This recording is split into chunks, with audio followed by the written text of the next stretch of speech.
Scepticisme scientifique, le balado de la science et de la raison. Je suis votre hôte Jean-Michel Abrassard.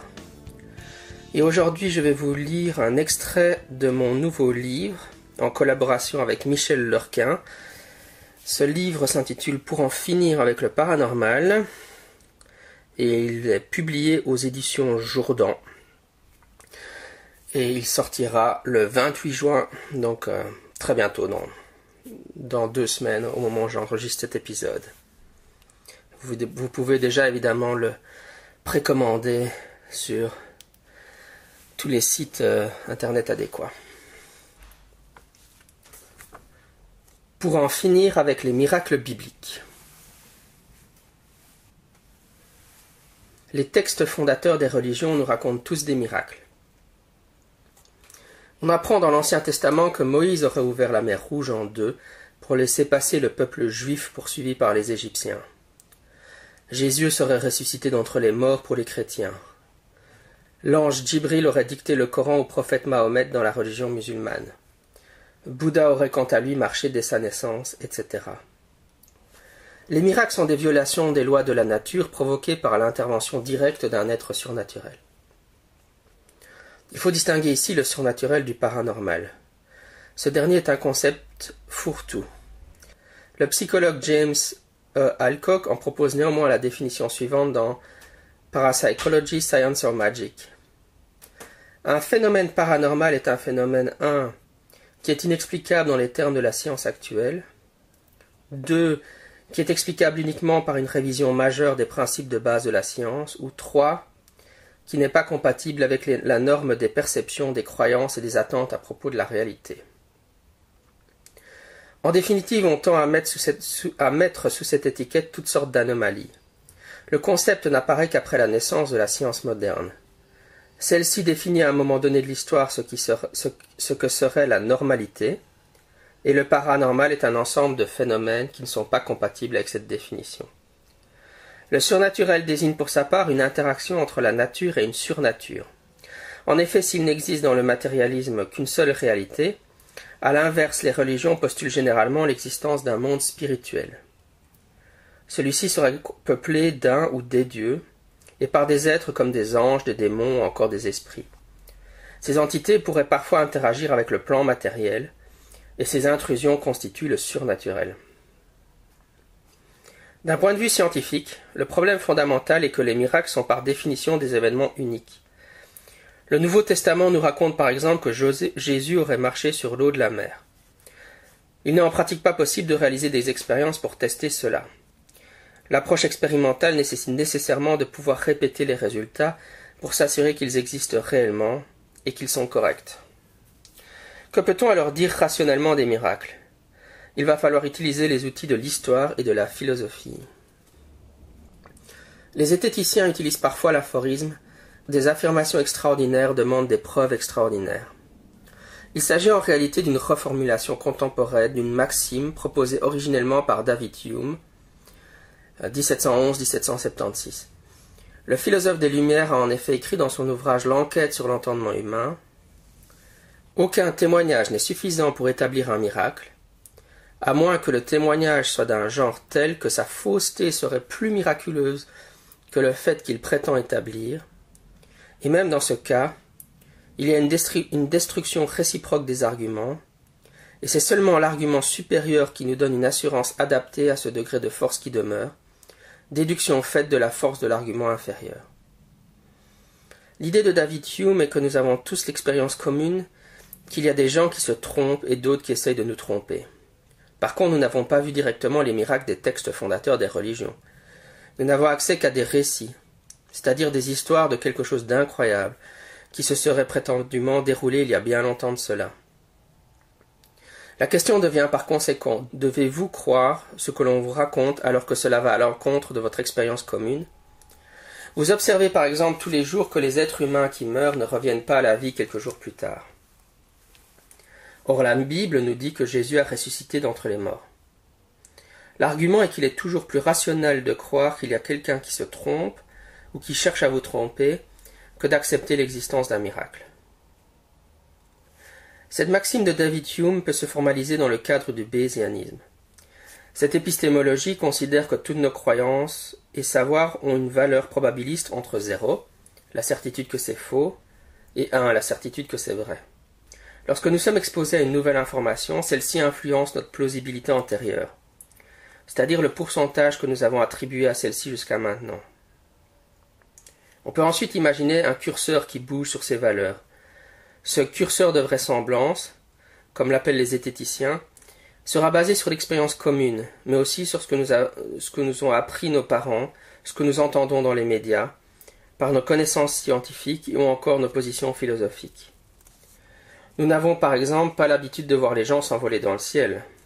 Le curseur de vraisemblance pour cette idée est par conséquent très très proche de 0 lorsque l'on est athée. Vous lisez alors le passage de l'Ascension.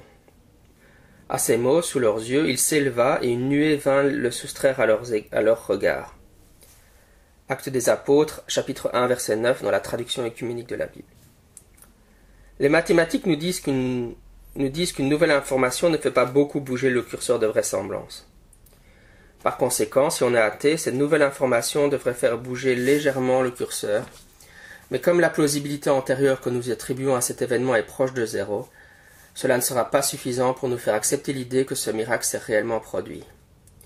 Les choses seront bien évidemment différentes si on est théiste.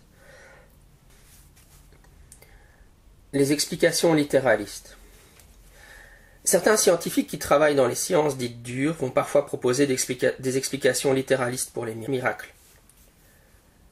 Mentionnons par exemple l'idée que l'on pourrait expliquer la traversée de la mer Rouge dans l'Ancien Testament par un phénomène naturel. Un vent fort aurait soufflé et la mer, en s'écartant, aurait laissé apparaître une langue de terre, créant ainsi un passage. De façon superficielle, cela sonne comme une explication rationnelle. Mais en réalité, les archéologues athées considèrent que l'histoire de la fuite de l'Égypte par les Juifs est un mythe sans fondement historique. Il n'y a dès lors pas à expliquer cet événement par un phénomène naturel. Un autre exemple est l'explication proposée pour l'étoile de Bethléem par le physicien Auguste Mason, célèbre pour avoir défendu l'hypothèse extraterrestre pour la vague belge d'OVNI. Il avance dans une publication sur son site web que ce que les rois mages ont vu était en réalité une comète. Tout comme dans l'exemple précédent de la traversée de la mer Rouge, l'approche méthodologique consiste ici à prendre le texte pour argent comptant, c'est-à-dire comme s'il rendait compte d'un événement historique. La question devient alors, comment sait-on qu'un événement s'est réellement déroulé ou n'est pas juste une fiction ? Même si on en trouve encore à l'heure actuelle dans les médias et sur Internet, ce genre d'explication était plutôt typique des rationalistes de la fin du XIXe siècle. La vie de Jésus d'Ernest Renan, 1823-1892, fut à l'époque un best-seller. Le philosophe considère que les événements racontés dans le Nouveau Testament sont globalement exacts et que Jésus a été un thaumaturge malgré lui. À partir de ce présupposé, il considère que les miracles sont généralement dus à ce qu'on appelle aujourd'hui l'effet placebo. Il écrit « Presque tous les miracles que Jésus crut exécuter paraissent avoir été des miracles de guérison. La médecine était à cette époque en Judée ce qu'elle est aujourd'hui en Orient, c'est-à-dire nullement scientifique, absolument livrée à l'inspiration individuelle. La médecine scientifique, fondée depuis 5 siècles par la Grèce, était à l'époque de Jésus à peu près inconnue aux Juifs de Palestine. Dans un tel état de connaissance, la présence d'un homme supérieur, traitant le malade avec douceur et lui donnant par quelques signes sensibles l'assurance de son rétablissement est souvent un remède décisif. Qui oserait dire que, dans beaucoup de cas, et en dehors des lésions tout à fait caractérisées, le contact d'une personne exquise ne vaut pas les ressources de la pharmacie. Le plaisir de la voir guérie, elle donne ce qu'elle peut, un sourire, une espérance, et cela n'est pas vain. Ernest Renan explique aussi que pour lui, les personnes possédées que rencontre Jésus souffraient en réalité de troubles psychiatriques, entre autres l'épilepsie. L'approche d'Ernest Renan est une forme d'évémérisme. Évémère était un penseur grec du IVe siècle avant Jésus-Christ, qui considérait que les récits des dieux et demi-dieux de la mythologie pouvaient s'expliquer par des personnages historiques. Zeus ou Hercule auraient réellement existé, mais le récit de leur vie aurait été avec le temps fortement déformé, embelli et exagéré. On retrouve à l'heure actuelle une idée similaire dans l'ufologie, la théorie des anciens astronautes ou néo-évémérisme. Celle-ci explique les religions non pas avec des personnages historiques, mais avec des visiteurs extraterrestres. Un exemple classique est la vision du chariot de Dieu par le prophète Ézéchiel dans l'Ancien Testament. Je regardais, un vent de tempête venait du nord, une grande nuée et un feu fulgurant, et, autour, une clarté. En son milieu, comme un étincellement de vermeil au milieu du feu. En son milieu, la ressemblance de 4 êtres vivants. Tel était leur aspect. Ils ressemblaient à des hommes, chacun avait 4 visages, et chacun d'eux 4 ailes. Ézéchiel, chapitre 1, versets 1 à 6. La description continue encore sur plusieurs versets. Cette histoire a été réinterprétée par les ufologues comme une rencontre rapprochée du 3e type. On aurait droit ici à la description d'un vaisseau spatial et de ses occupants. La Bible est pourtant claire sur le sujet, il s'agit d'une vision mystique. Ézéchiel est un prophète après tout. On y retrouve d'ailleurs bien des éléments culturels et symboliques de son temps, aussi étrange le récit puisse nous paraître aujourd'hui. L'erreur méthodologique commise par les ufologues est qu'ils projettent une croyance contemporaine, le soukoupisme, sur ce texte de l'Ancien Testament. La dent d'or. Le problème fondamental de l'évémérisme est qu'il échoue souvent à imaginer que l'on soit juste devant une pure fiction. Essayer d'expliquer les miracles des textes fondateurs des religions comme s'il s'agissait réellement d'événements historiques est un peu comme un zoologiste qui parle de la biologie du monstre du Loch Ness, ou encore un physicien qui tente d'expliquer la propulsion des ovnis dans notre atmosphère par la magnéto-hydrodynamique.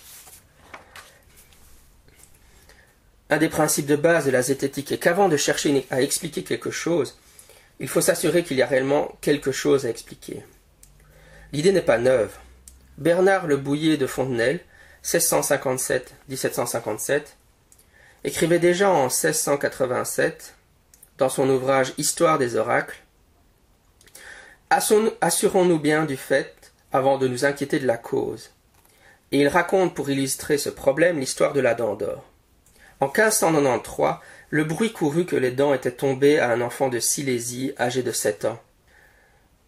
Il lui en était venu une d'or à la place d'une de ses grosses dents. Horstius, professeur en médecine dans l'université de Helmstadt, écrivit en 1595 l'histoire de cette dent et prétendit qu'elle était en partie naturelle, en partie miraculeuse, et qu'elle avait été envoyée de Dieu à cet enfant pour consoler les chrétiens affligés par les Turcs. Figurez-vous quelle consolation! Et quel rapport de cette dent aux chrétiens ni aux Turcs? En la même année, afin que cette dent d'or ne manquât pas d'historiens, Rulandus en écrit encore l'histoire. 2 ans après, Ingolstétus, autre savant, écrit contre le sentiment que Rulandus avait de la dent d'or, et Rulandus fait aussitôt une belle et docte réplique. Un autre grand homme nommé Libavius ramasse tout ce qui avait été dit de la dent, et y ajoute son sentiment particulier. Il ne manquait autre chose à tant de beaux ouvrages, sinon qu'il fût vrai que la dent était d'or. Quand un orfèvre l'eut examinée, il se trouva que c'était une feuille d'or appliquée avec beaucoup d'adresse. Mais on commença par faire des livres, et puis on consulta l'orfèvre. Tout le monde sera d'accord pour dire que les aventures de Poséidon ou d'Ulysse sont des mythes. Les spécialistes athées considèrent que bien des récits de l'Ancien Testament sont du même acabit, même si cela peut encore faire parfois débat avec les théologiens. Les historiens n'ont par exemple pas trouvé de preuve que le peuple hébreu a réellement été esclave en Égypte pour construire les pyramides. Les archéologues n'ont de plus pas découvert d'éléments physiques en faveur de l'hypothèse que les Juifs auraient réellement marché 40 ans dans le désert, ce qui aurait forcément dû laisser bien des traces. Il s'agit bien plutôt d'un récit qui s'est développé pour expliquer des noms de lieux. Pour donner un exemple de ce processus folklorique, le nom populaire flamand de la ville d'Anvers en Belgique était Antwerpen. Ce qui est aujourd'hui devenu Antwerpen en néerlandais. Cela signifie « jet de la main » ou « des mains », de « hand » pour main et « werpen » pour jeter. La légende raconte qu'un géant, Duruon Antigoon, collectait un droit de passage prohibitif sur les bateaux qui passaient sur l'Escaut. Il coupait sans pitié la main de ceux qui refusaient de payer. Mais Silvius Brabo, un soldat romain, le tua, lui coupa à son tour la main et la jeta dans la rivière.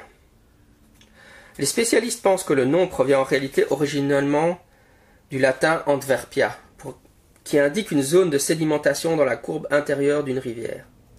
D'autres hypothèses pour l'origine linguistique existent, mais ce qui importe ici est que ce n'est pas la légende du géant Druon Antigone qui a fait que la ville se nomme Anvers. C'est le folklore qui a été inventé a posteriori pour donner du sens à l'étymologie populaire. Certains historiens font l'hypothèse que le même processus est à l'origine de l'Exode, un récit qui permet d'expliquer l'importance religieuse de bien des lieux géographiques, particulièrement le mont Sinaï. Si ces événements ne se sont pas produits, que ce sont juste des histoires qui ont commencé à être racontées durant l'exil à Babylone, il n'est pas nécessaire de proposer des explications scientifiques littéralistes pour rendre compte des 10 plaies ou de la traversée de la mer Rouge. Les choses deviennent beaucoup plus compliquées avec le Nouveau Testament. Le consensus actuel chez les historiens et les théologiens est qu'il y a effectivement eu un Jésus historique. Le débat porte sur ce que l'on peut dire sur lui avec certitude. Il existe un continuum dans la littérature avec d'un côté des apologètes qui considèrent que le récit biblique est très proche d'événements historiques qui se seraient effectivement déroulés, de l'autre des athées qui pensent que l'on sait dire bien des choses à propos d'un Jésus historique mais qu'évidemment la résurrection et d'autres miracles ne se sont pas produits, jusqu'à des érudits plus sceptiques, comme par exemple Robert M. Price, qui considèrent qu'en réalité on ne sait pratiquement rien dire à propos de lui. Du côté des chrétiens, le philosophe William Lane Craig affirme par exemple qu'il y aurait de solides raisons de croire que la résurrection est un événement historique, mais ces arguments sont en définitive peu convaincants. Le problème est que la rédaction des évangiles est tardive, plusieurs décennies après la vie supposée du personnage historique. On ne sait de plus rien des auteurs des évangiles. Les écrits étaient au départ anonymes, et la tradition leur a ensuite attribué des noms. On n'est clairement pas ici devant des témoignages de première main, même si les fondamentalistes continuent à défendre cette position extrême. Au mieux, on peut arguer qu'il y a eu une tradition orale chez les premiers chrétiens qui aurait été mise par écrit à un moment donné par différents individus. On peut dans ce contexte se demander à quel point une culture orale de ce type peut préserver des récits fiables d'événements historiques pendant des décennies. Songez à quel point le message de bouche à oreille se transforme rapidement dans un jeu de téléphone sans fil. Les évangélistes font de plus preuve de créativité littéraire lorsqu'ils mettent par écrit cette tradition orale, sans compter qu'ils se basent les uns sur les autres. Les premiers écrits sur Jésus sont en réalité les lettres de Paul de Tarse, alors que celles-ci sont placées vers la fin du Nouveau Testament. Et encore, beaucoup d'érudits considèrent que la plupart sont des apocryphes, ce qui signifie qu'elles ne sont pas réellement de lui. Seuls 7 sont considérés authentiques par la plupart des chercheurs. Ensuite, la théorie la plus communément admise chez les historiens est que l'évangile de Marc et la source Q seraient ensuite apparus. Cette dernière serait un ensemble de paraboles et d'enseignements de Jésus que l'on aurait aujourd'hui perdus. Ce livre, s'il a effectivement existé, n'aurait donc pas contenu de récit de la vie d'un personnage historique. L'auteur anonyme de l'évangile de Marc n'avait pas le document Q sous les yeux lorsqu'il a écrit son texte, mais peut-être juste certaines des lettres de Paul. Les auteurs des évangiles Matthieu et Luc avaient pour leur part accès à Marc, à la source Q et à des lettres de Paul.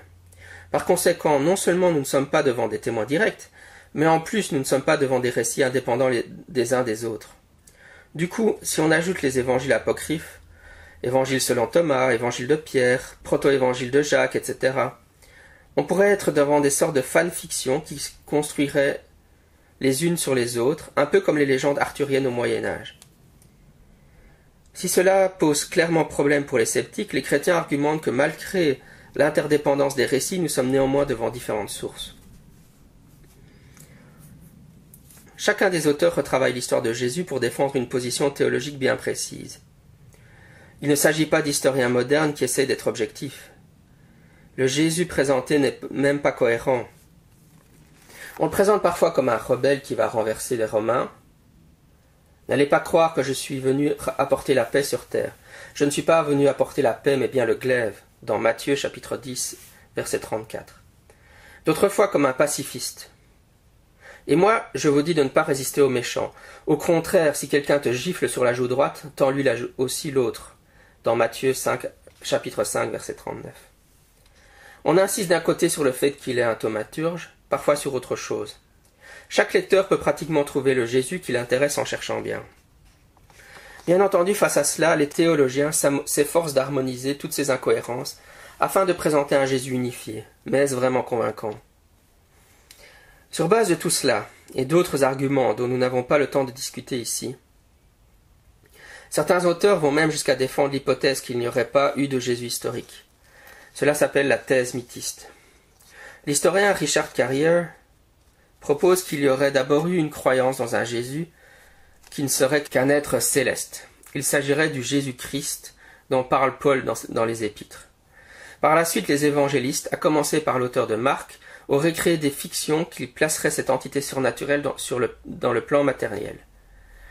Soyons parfaitement clairs, la thèse mythiste est extrêmement minoritaire chez les spécialistes du sujet.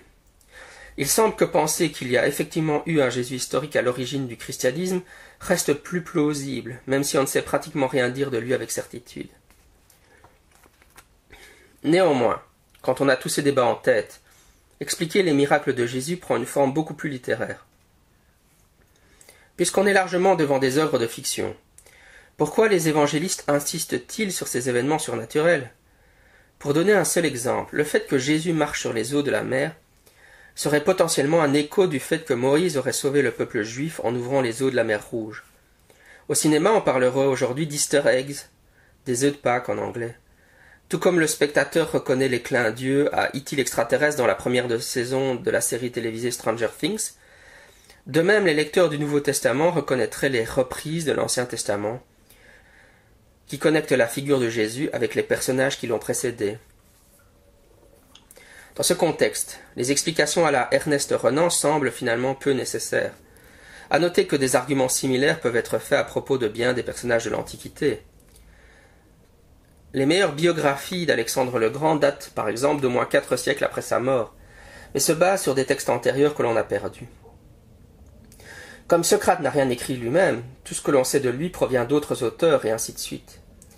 En appliquant des méthodologies sévères, on finit par douter de tout et sombrer dans des formes extrêmes de scepticisme. Il y a bien entendu eu des prétentions miraculeuses à travers les siècles depuis l'Antiquité. Mentionnons en vrac les possessions démoniaques, les guérisons de Lourdes, les visions mariales, la liquéfaction du sang de Saint Janvier, les effets de la prière d'intercession, etc. On est finalement dans ces cas-là devant des phénomènes paranormaux pour lesquels l'explication proposée est surnaturelle. Il faudrait les examiner un par un pour voir quelles hypothèses scientifiques ont été explorées pour en rendre compte. Mais ce n'est pas l'objet de ce chapitre. Il est aussi important de souligner que tous les chrétiens ne croient pas aux miracles bibliques de manière littéraliste. Bien des choses dont nous avons discuté sont enseignées dans les facultés de théologie. Parmi les protestants libéraux, on trouve par exemple des pasteurs qui pensent que la résurrection de Jésus est une métaphore, qui illustre le fait que les chrétiens doivent renaître en des personnes nouvelles. Bien entendu, cette position peut aussi être jugée blasphématoire par des personnes appartenant à d'autres tendances. Mais il ne faut pas mettre tous les chrétiens dans le même sac, comme s'ils croyaient tous la même chose. Pour aller plus loin, je vous recommande l'ouvrage en anglais Proving History, Bayes' Theorem and the Quest for the Historical Jesus de Richard Carrier, et en français L'étoile de Bethléem, la lumière guide-t-elle toujours nos pas de Tim Trachet. Vous vous intéressez au phénomène OVNI, vous voudriez enquêter sur des cas d'observation d'OVNI, mais vous cherchez un groupe dans lequel vous investir. Vous habitez dans le nord-est de la France, eh bien ce groupe existe, il s'agit du CNEGU, le comité nord-est des groupes ufologiques. Que vous soyez un enquêteur expérimenté ou un enquêteur débutant, n'hésitez pas à rejoindre le CNEGU et à enquêter sur les observations d'OVNI dans le nord-est de la France. Si vous êtes un enquêteur débutant, ne vous inquiétez pas, rejoignez le CNEGU et les membres du CNEGU vous formeront à l'enquête scientifique sur les observations d'OVNI. C'est le CNEGU, ou Comité Nord-Est des groupes ufologiques. C'était Jean-Michel Abrassard pour Scepticisme scientifique. D'ici là, à la semaine prochaine, sceptiquement vôtre. For Sam the evening deepened to darkness as he stood at the haven, and as he looked at the grey sea, he saw only a shadow on the waters that was soon lost in the west. There still he stood far into the night, hearing only the sigh and murmur of the waves on the shores of Middle-earth, and the sound of them sank deep into his heart. Beside him stood Merry and Pippin, and they were silent. Lay down your sweet and weary head. Night is falling. You have come to journey's end. Sleep now and dream of the ones who came before. They are calling from across the distant shore. Why do you weep? What are these tears upon your face? Soon you will see. All of your fears have passed away, safe in my arms. You're only sleeping. What can you see? On the horizon, right to the white girls come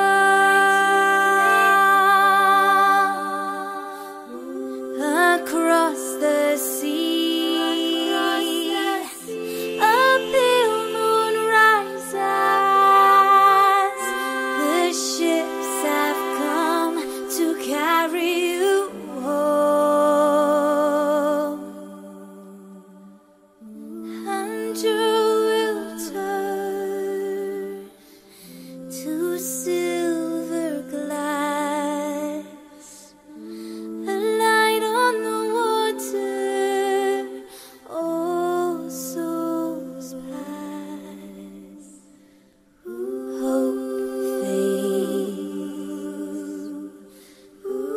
Into the world of the night, shadows falling out of memory and time. Don't say we have come now to the end. White shores are calling.